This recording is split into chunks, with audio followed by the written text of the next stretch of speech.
Elon Musk has gone viral again, and this time it is for two of his emails that were sent last week that have been leaked on Twitter and subsequently gone viral that give you his perspective on working from home. In today's video, we're going to be talking about those two emails, how that compares and contrasts with other companies in the tech space, and then a follow-up tweet that he sent that kind of reaffirms his position.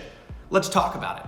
Now, the first email was sent with a subject line, "Remote work is no longer available." It was sent Tuesday, May 31st at 1:19 p.m. I'm going to throw the email up right here. But basically what he is saying here is that remote work is no longer available. As you read through the email, a few things stand out to me. So first and foremost, he's saying that people must be in the office for a minimum, and he writes, and I mean minimum of 40 hours per week, or depart Tesla. Now he does take one more stance here where he softens it a bit. He said, if there are particularly exceptional contributors for whom this is impossible, I will review those exceptions directly. So he does kind of leave the door open that, hey, this doesn't necessarily apply to every single person, but right off the bat, that is a pretty hardline stance. It is saying you must be there a minimum of 40 hours a week or depart Tesla.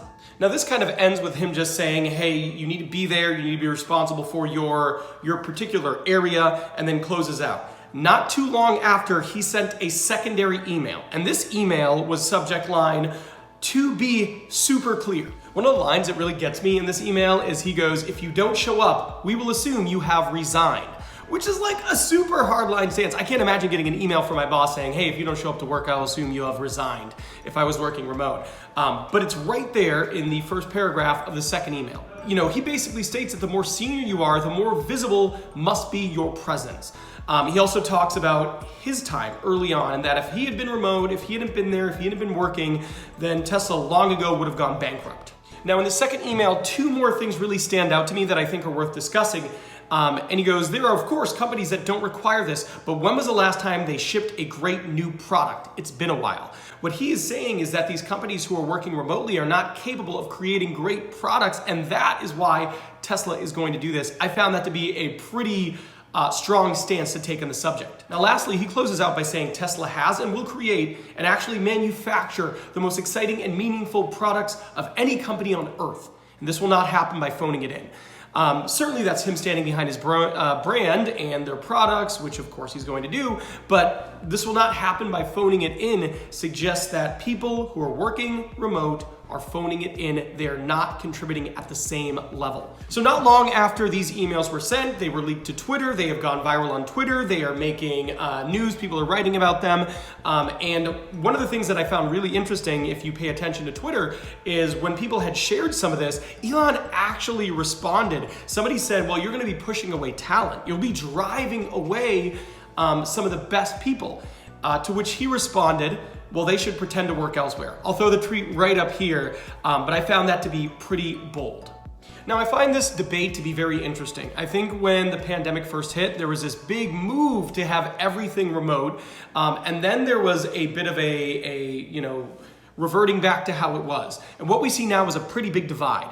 You know, on one hand, a couple weeks ago, you have the CEO of Airbnb saying all of their roles will be remote moving forward. If you want to watch my video on that, go find that video because I talk about some of the neat policies. But now you have Elon saying, no, you need to be here and for a minimum of 40 hours. So you see this great divide in the way leaders of these tech companies are viewing working remote and work from home.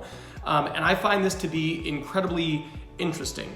Now, love it or hate it, this is the way they are going to be moving forward. This is the way Tesla's going to operate. If you are someone who is in their general space and you were hoping to be remote, it looks like this probably isn't going to be an option for you at Tesla moving forward. I think Elon Musk has made his stance on this pretty clear. I don't see him changing his mind. So I think this is kind of what you're going to be dealing with if you have interest in working at Tesla. Now, if you are not deterred by that and you are very interested and you still want to be an engineer at Tesla, I suggest you watch this video. I actually dive into the actual interview process for Tesla engineering roles.